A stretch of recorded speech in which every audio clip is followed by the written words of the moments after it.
家族企業，家族企業咧，香港係一個好多大家族聚居嘅地方，無論國內同國外都係。只有比較認識嘅就河東家族啊，或者本土嘅李嘉誠家族啊呢啲嘅啫。點解家族佢入面咧，去咁大家族，其實咧喺佢哋世界裏面，金錢已經變成咗一個數目字，並唔會好似每一個人咁樣咧，每一分每日好似入肉咁樣。佢哋嘅入肉係因為一個大型企業嘅收支平衡，或者個 balance sheet 上面嘅數字靚定做得靚定唔靚，即係今年嘅生意好定唔好，係咁樣嘅入肉，就並唔係真係一個現金唔見咗嗰種入肉。所以往往喺呢種企業裏面咧，金錢一定有人去理財，佢哋都唔會叫佢哋咁睇重，因為係一個數目字嘅管理。佢哋重視嘅係一個家族嘅團結。咁喺香港咧，有一個家傳戶曉嘅故事，俾人講咗好多次㗎啦，就係李錦記破咗咧叫富不過三代嗰種傳統嘅詛咒。因為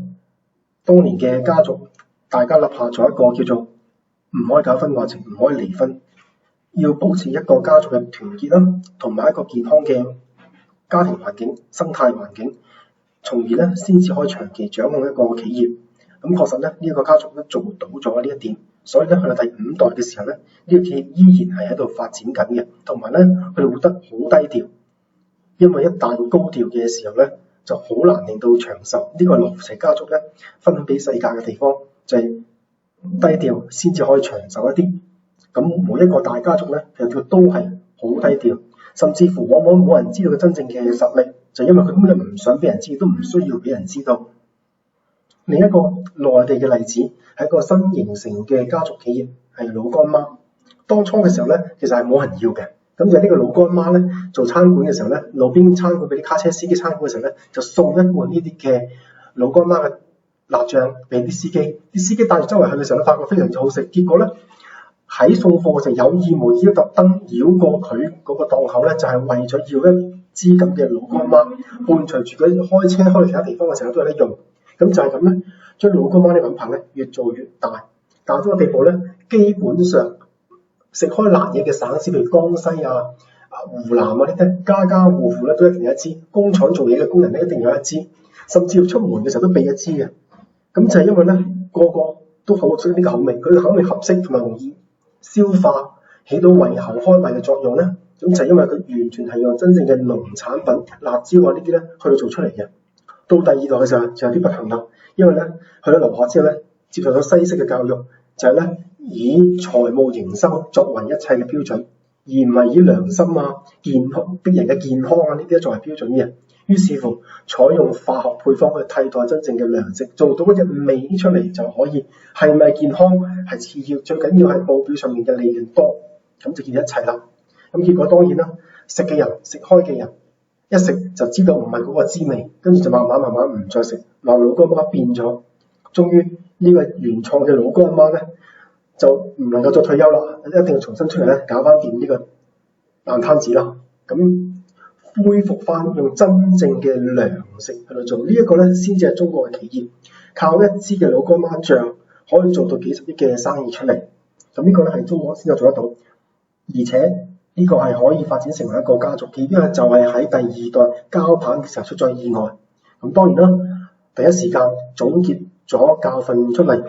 因為呢啲嘅災難式嘅打擊咧，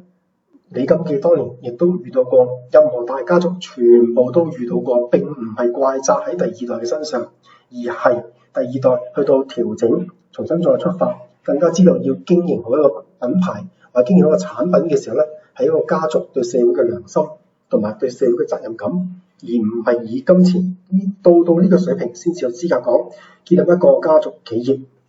香港同埋咧有一大批嘅藥廠，其實全部都係咧清朝到而家嘅100幾年歷史㗎啦，唔止3代嘅，只係咧全部都係非常低調。如果係用賣藥物能夠賣到過百年咧，一定係藥物非常之有效。所以咧用佛家角度講，得到成個社會嘅祝福，所以佢能夠破到咧富唔過3代嘅詛咒。咁香港有好多呢啲藥廠，賣到而家咧係中國內地嘅消費者主動嚟到當年嘅上水，冇今日上水都喺代購或者自由行嘅時候咧，買一支翻屋企咧，開門口又好，喺工廠嗰度咧擺喺度又好。咁另外咧，就算去到 IBM， 其實咧佢都係一個家族企業嚟㗎。咁只係大多數人都冇去到注意嘅啫。第一代咧，其實咧係做一啲嘅 tap 一啲嘅牌嘅打窿嘅啫。咁到後嚟咧，佢就發展出一啲大型嘅伺服器，就因為喺電腦化開始啦。大型電腦但係伺服器咧係佢哋發明嘅，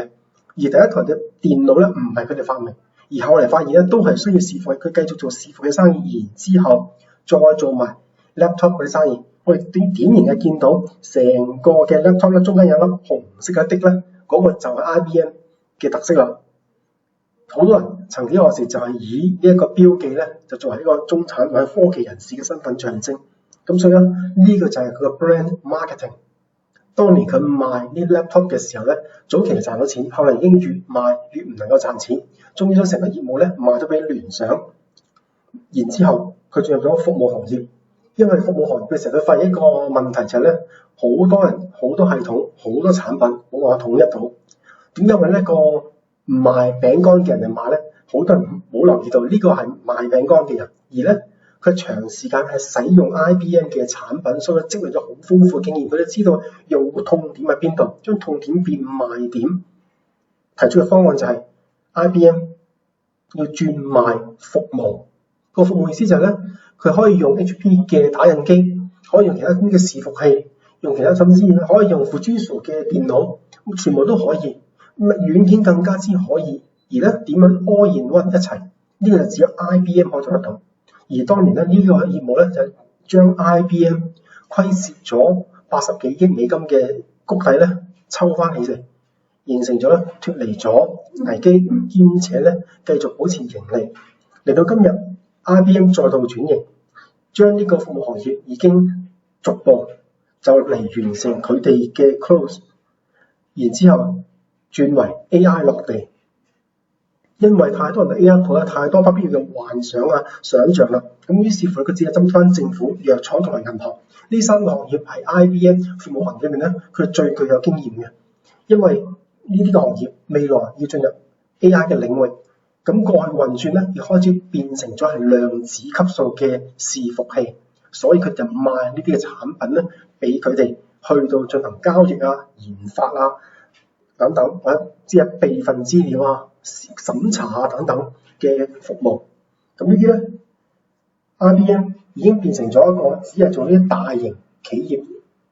嘅 AI 落地嘅生意。咁呢啲全部咧，其實都係一個家族企業，佢對社會咧有承擔、有抱負，金錢視為一個數字嘅管理，然後咧就可以將佢哋發展咗起嚟。